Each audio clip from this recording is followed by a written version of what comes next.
अमेरिकी air strike से एक बार फिर से यमन दहल गया है। यमन हुती विद्रोहियों पर अमेरिका ने कहर बरपाया है। 38 लोगों की इसमें मौत हुई है, 100 से ज्यादा लोग इसमें घायल बताए जा रहे हैं।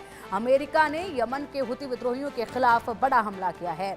रास ईसा तेल बंदरगाह पर हुए इस अमेरिकी हवाई हमले में कम से कम 38 लोगों की मौत हो गई है। 102 लोग घायल बताए जा रहे हैं। अमेरिकी सेना की सेंट्रल कमांड ने भी इन हमलों की पुष्टि की है।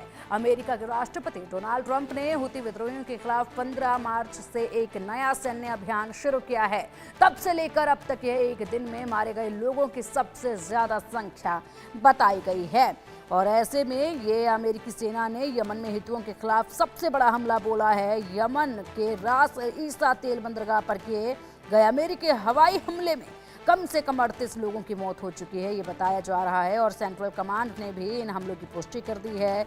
बता दें कि यहाँ पर अमेरिका के राष्ट्रपति डोनाल्ड ट्रंप के नेतृत्व वाले प्रशासन द्वारा 15 मार्च से हुती विद्रोहियों के खिलाफ शुरू किए गए अभियान के दौरान मारे गए लोगों की सर्वाधिक संख्या है। ये हुती विद्रोहियों के हमले पर जिस तरीके से ये खबर सामने आई है, ऐसे में घटनास्थल पर लाशें बिखरी हुई भी नजर आई। कुछ तस्वीरें ऐसी भी सामने आई। घटनास्थल पर लाशें बिखरी हुई नजर आ रही हैं।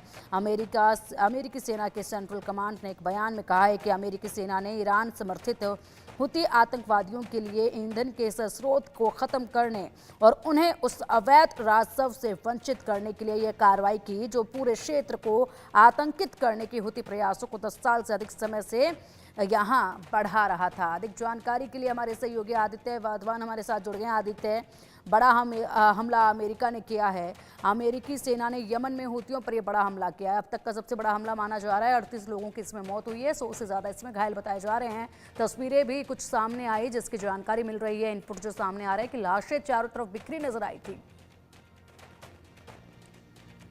अमेरिका का अटैक है हुती में जो है यमन में, और पहले भी इस तरह के अटैक करे हैं हुतीस पर अमेरिका ने। और अभी जो इंटेलिजेंस है, जो स्पेस में उनके जो सैटेलाइट्स हैं पूरी तरफ यमन की तरफ घूम रहे हैं, क्योंकि अमेरिका मानता है कि हुतीस जो है बार बार फायरिंग करके जो ग्लोबल ट्रेड है, जो शिपिंग ग्लोबल ट्रेड है, उसको डिसरप्ट कर रहे हैं। कहीं ना कहीं जो ट्रेड शिपिंग जो जा रही है उस पर फायरिंग। अभी हमने कुछ टाइम पहले देखा कि यूएस सेक्रेटरी ऑफ स्टेट जो है मार्को रूबियो, उन्होंने भी जब Russian foreign minister Sergei Lavrov से फोन पे बातचीत कर रहे थे, तो उन्होंने भी हुती ये बोला कि अगर ये हुती के अटैक नहीं रुकेंगे तो ये बहुत दिक्कत वाली बात होगी।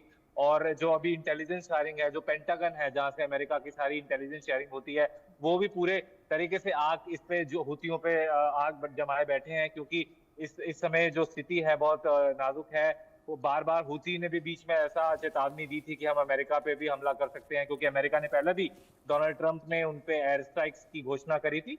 तो अभी देखने वाली बात रहेगी, क्योंकि स्थिति पहले से गरमाई हुई है।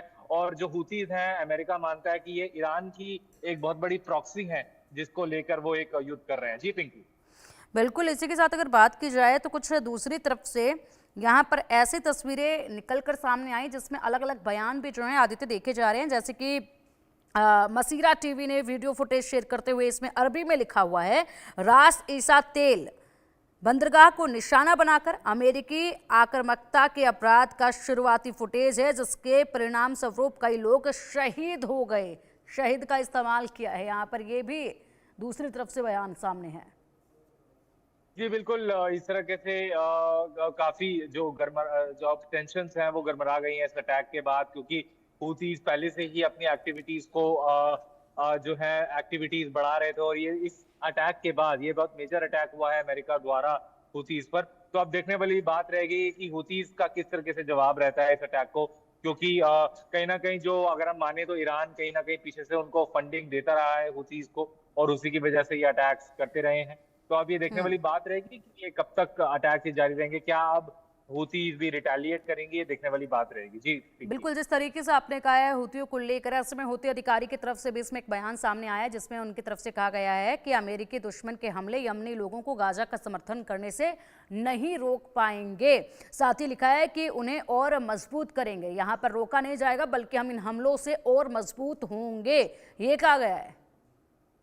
जी बिल्कुल, ये तो बात बहुत ऑब्वियस सी है। ये पहले भी हुतीज और यमन बोलते रहे हैं कि जो अमेरिका है इजराइल को अपना पूरा सपोर्ट देता रहा है, और उसी वजह से हमने देखा यमन की जो कॉन्फ्लिक्ट है वो इसराइल के साथ भी है।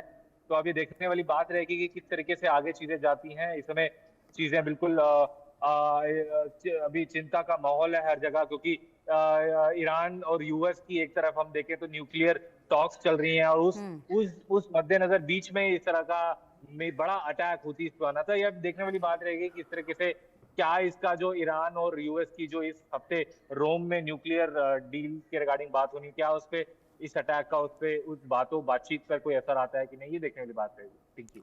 बिल्कुल शुक्रिया आदित्य आपका इन तमाम जानकारियों के लिए। फिलहाल बातचीत पर क्या असर आता है, क्या स्थिति जो है इसमें देखी जाती है इस हमले के बाद दोनों ही तरफ से फिलहाल जो है, हालांकि अमेरिका ने तो दिखा दिया है, लेकिन उसके बाद दूसरी तरफ भी इस वक्त जो है तिलमिलाहट देखी जा रही है। उसका असर कितना देखा जाएगा ये वक्त बताएगा। बढ़ेंगे अब आगे, तस्वीरें दो आपके सामने हैं और इन्हीं तस्वीरों से समझिए हालात कैसे इस वक्त यहाँ बने हुए हैं।